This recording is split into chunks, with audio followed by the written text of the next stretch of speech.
Facts that have taken place in our country.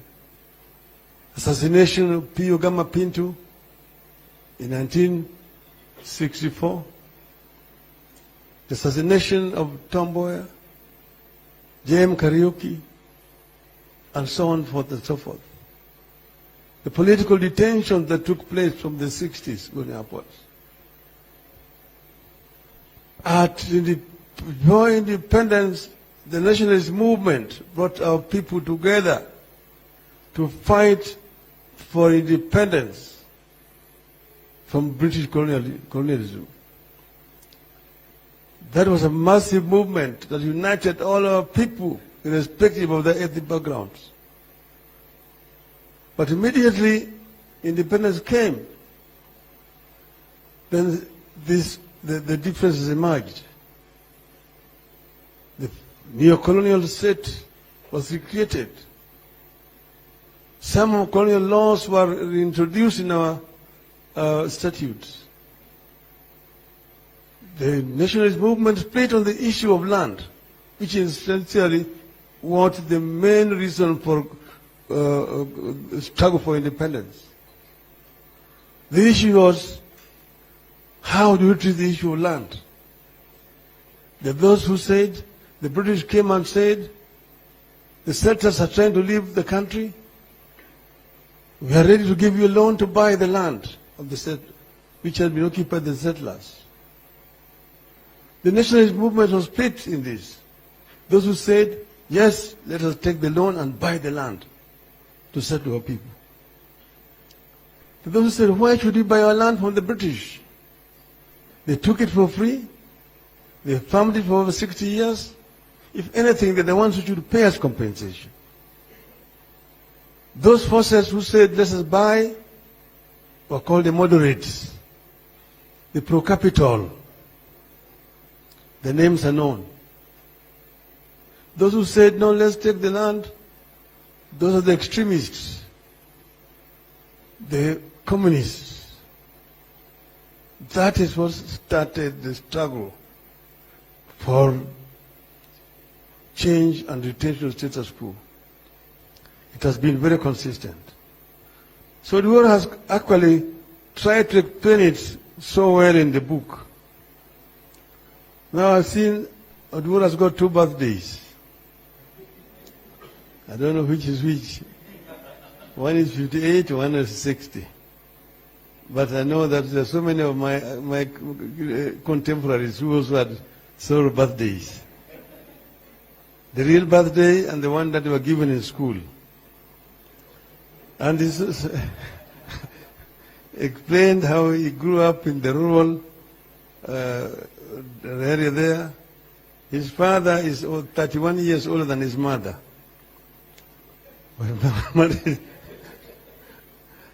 All the same. And he was a Christian who was allowed, because of mutations, to marry in church, although he married more than one wife.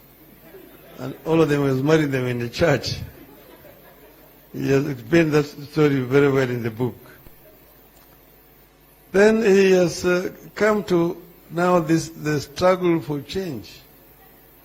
How an event here in Nairobi inspired a young schoolboy who was going to high school to become a revolutionary. The assassination of J.M. Kariuki in Nairobi.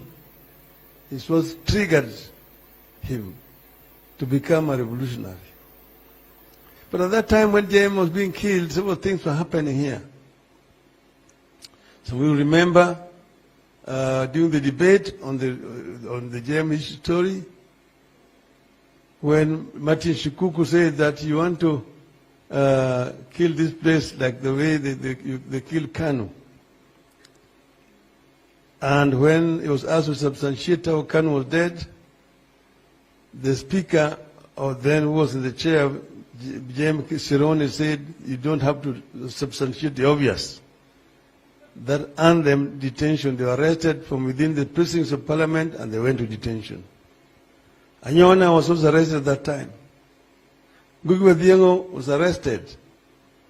because he was actually staging a drama out there in Kamiridu, Gai Kandenda, and he went to detention. So that period is a period of arrest and detention without trial.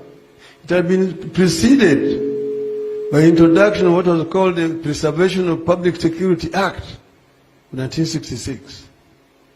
If you read the Hansard, how they were arguing that the introduction of this law is not intended to deal with innocent people. Ordinary law-abiding citizens have nothing to fear. We are only introducing this. It has already been introduced in several other African countries. Within 2 weeks of passing that law,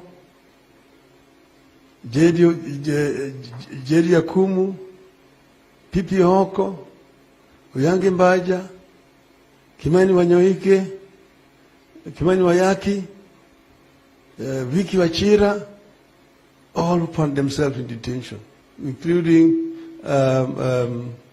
Caroline Okello-Dongo. Then that's now continued. As long as the jail spent 9 years in detention at Chingoneko. Then, of course, comes the banning of KPU. And Yusuf has already told you. He was there himself.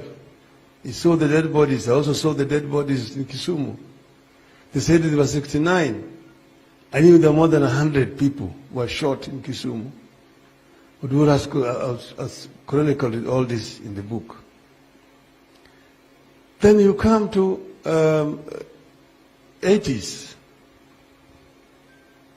After then the introduction of Section 2A. When we said we want to form a political party, Kenya African Socialist Alliance, we had already drafted the constitution, manifesto. We are going to launch. Juja Nywana was arrested in the morning, taken to detention. The following day, on Tuesday, they went to Parliament and passed Section 2A. Within half an hour, you cannot form any other political party. You cannot form a political party, and you can also not be elected in KANU unless you are cleared by KANU. So all, therefore, avenues for political change had been closed by the government. Nelson Mandela said, we hate violence. We don't, there's no space in our heart for violence. But then, when all the avenues for peaceful change were locked, and the apartheid regime was meting violence on us, then we decided to answer violence with violence. There are two types of violence. There is oppressive violence that is used by those who are in power to suppress the will of the people. And there's defensive violence that the people use to protect themselves against oppressive violence. The two are not equal. The two are not equal. When all the avenues for change had been closed, Kenyans had no other alternative. It's against that background that you have to understand the event of August 1, 1982. Then now, but before that, people are being arrested. We are sitting with Mukaru Wanganga up there. At night, in the following morning, Mukaru has been taken. It was taken last night.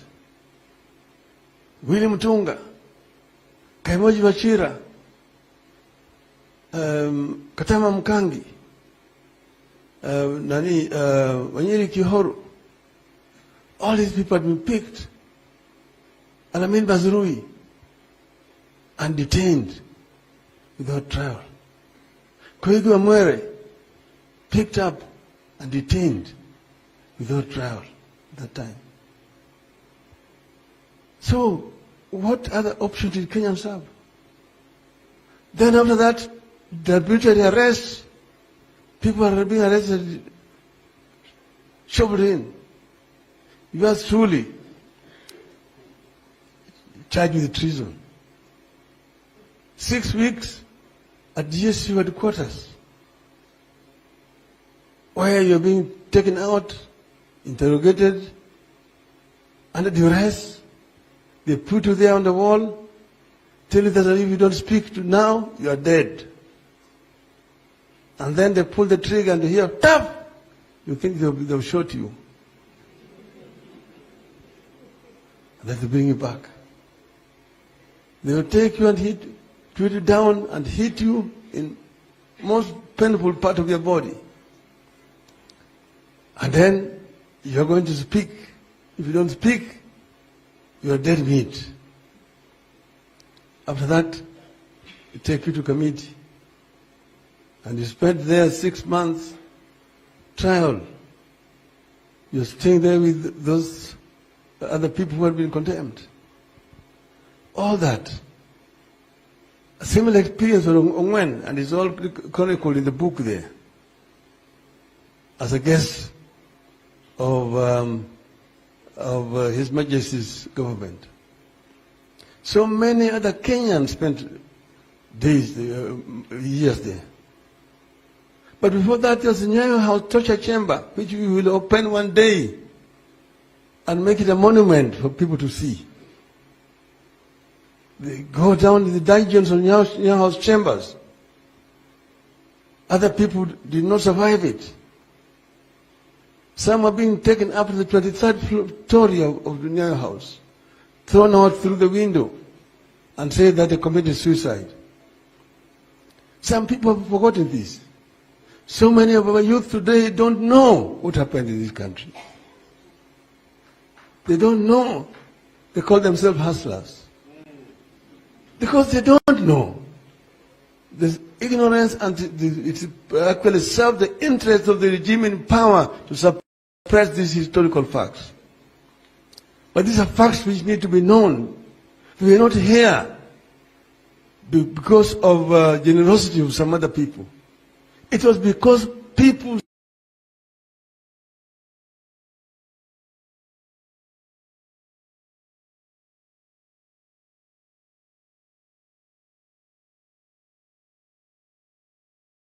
suffered so that people Kenyans can enjoy the freedom that they have today.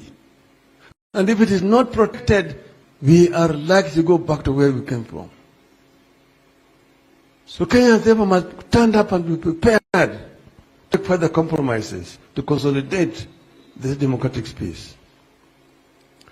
We know in the course of this struggle, there have been compromises. Compromises are sometimes called for in a struggle. We have had to, the left, as Pascal told you, has sometimes to make compromises with the right, so that you can the struggle can continue. The Italian leader of the Communist Party, Palmiro Togliatti, talked of compromiso historical compromise. When sometimes the left compromise with the